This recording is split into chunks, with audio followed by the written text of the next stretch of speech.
नमस्कार दोस्तों, स्वागत है आपका। आज मैं आपको उस महान शख्स के बारे में बता रहा हूं जो संभवतया हमारे देश के सबसे अधिक शिक्षित व्यक्ति एवं महान विद्वान पुरुषों में से एक रहे हैं।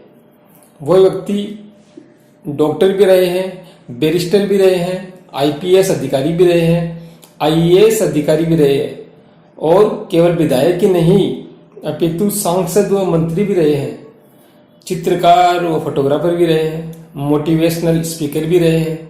इतना ही नहीं, वो विश्वविद्यालय के कुलपति भी रहे हैं और साथ ही साथ दोस्तों पत्रकार भी रहे हैं।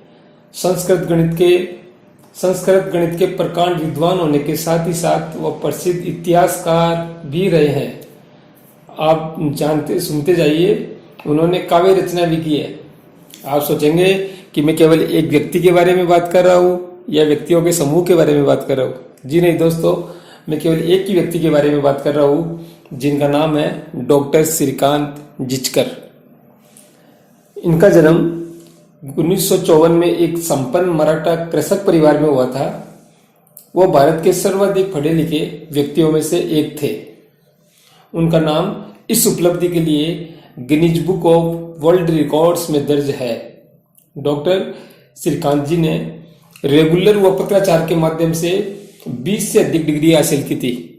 जी हाँ दोस्तों, 20 से अधिक डिग्री हासिल की थी उन्होंने। आप भी जरा उनकी शैक्षणिक योग्यताओं पर गौर बनवाइए। उन्होंने MBBS, MD gold medallist, LLB, LLM, MBA, bachelor in journalism, Sanskrit में डीलिट की उपाधि जिसमें वो यूनिवर्सिटी टॉपर रहे थे। इसके साथ ही उन्होंने MA English, MA Hindi, MA history, MA psychology, MA sociology, MA political science, MA archaeology तथा एमए एंथ्रोपोलॉजी की भी डिग्री हासिल की थी। अचंभे की बात है, कितनी डिग्री उन्होंने हासिल की, मतलब कितनी पढ़ाई उन्होंने की। 1978 बैच के वो आईपीएस अधिकारी रहे तथा 1980 के बैच के आईएएस अधिकारी भी रहे। 1992 से 1998 तक राज्यसभा के सांसद भी रहे। साथ ही दोस्तों 1981 में वो महाराष्ट्र में विधायक भी बने।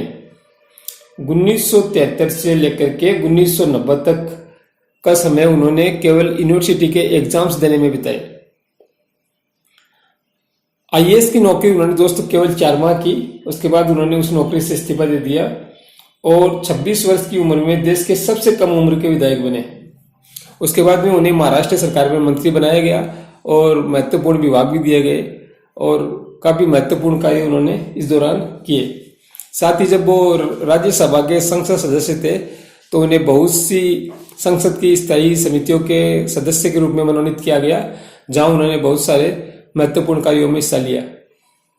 1999 में एक दुखद घटना हुई। उन्हें डॉक्टरों के द्वारा बताया गया कि आपको लास्ट स्टेज का कैंसर है और डॉक्टरों ने कहा कि आपके पास समय बहुत कम है, लगभग 1 महीना ही आपके पास बचा हुआ है। तो डॉक्टर श्रीकांत जी अस्पताल में मृत्युशैया पे थे, परंतु वो आध्यात्मिक विचारों के धनी थे, इसलिए उन्होंने हार नहीं मानी और अपनी आस नहीं छोड़ी। उसी दौरान कहते हैं कि कोई एक पहुंचे हुए साधु सन्यासी वहां पे आए, अस्पताल में आए और उन्होंने उन्हें ढांढस बधाया तथा उन्होंने ये भी कहा कि अभी आप मर नहीं सकते, अभी आपको बहुत कुछ काम करना है। तो सन्यासी जी ने उन्हें संस्कृत भाषा शास्त्रों का अध्ययन करने के लिए प्रेरित किया और दोस्तों चमत्कारिक रूप से डॉक्टर श्रीकांत जी कुछ ही दिनों में पूर्ण रूप से स्वस्थ हो गए। स्वस्थ होते उन्होंने सन्यासी के कहे अनुसार राजनीति से संन्यास लेकर के संस्कृत भाषा में डीलिट की उपाधि प्राप्त की। डीलिट की उपाधि प्राप्त करने के बाद में उन्होंने एक बयान दिया था जिसमें उन्होंने कहा था, संस्कृत भाषा के अध्ययन के बाद मेरी ज्ञान पिपासा लगता है कि पूर्ण हुई है तथा मेरा जीवन ही परिवर्तित हो गया है। उसके बाद दोस्तों उन्होंने पुणे में संदीपनी स्कूल की स्थापना की और उसके बाद नागपुर में कालिदास संस्कृत विश्वविद्यालय के नाम से एक विश्वविद्यालय की स्थापना की, जिसके कुलपति भी वो स्वयं बने। इसके साथ ही दोस्तों उनका एक स्वयं का पुस्तकालय भी था, निजी पुस्तकालय था, जो किसी भी निजी व्यक्ति का सबसे बड़ा पुस्तकालय माना जाता है। उसमें लगभग 52,000 पुस्तकें थी और दोस्तों उनका एक सपना था कि भारत के हर घर से कम एक व्यक्ति संस्कृत भाषा का विद्वान बने और कोई भी परिवार मधुमेह अर्थात डायबिटीज जैसी बीमारी से पीड़ित ना हो, ये उनके विचार थे, उनका सपना था। लेकिन ऐसा तो प्रतिभा के धनी लोग आयु के मामले में बहुत ही निर्धन होते हैं, जैसे कि हमारे शंकराचार्य जी, स्वामी विवेकानंद जी, महर्षि दयानंद सरस्वती भी बहुत अधिक उम्र तक नहीं जी पाए थे। इसी प्रकार से डॉक्टर श्रीकांत जी भी 2 जून 2004 को नागपुर से 60 किलोमीटर दूर एक भयंकर सड़क हादसे में उनका देहांत हो गया। और संस्कृत भाषा के प्रचार प्रसार और होलिस्टिक हेल्थ के बारे में जो उन्होंने सपना देखा था, वो उनका कार्य अधूरा ही रह गया।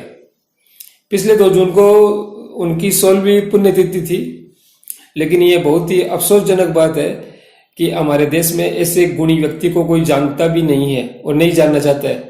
हम बहुत से लोगों के जन्मदिन मनाते हैं, लेकिन ऐसे गुणी लोगों के बारे में हमारे देश के बहुत से लोगों को पता तक नहीं है, जबकि उनके जीवन से हमारे युवाओं को बहुत सी प्रेरणा मिल सकती है।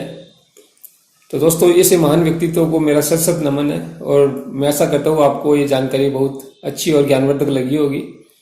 ऐसी और बहुत सी अच्छी और ज्ञानवर्धक मनोरंजक जानकारियों के साथ में फिर से अगले वीडियो में आपके सम्मुख पेश होऊंगा। और दोस्तों, एक बात और, अगर वीडियो आपको पसंद आया है तो इसको लाइक, शेयर और सब्सक्राइब जरूर कीजिएगा। थैंक्स। मिलते हैं आपसे अगले वीडियो में।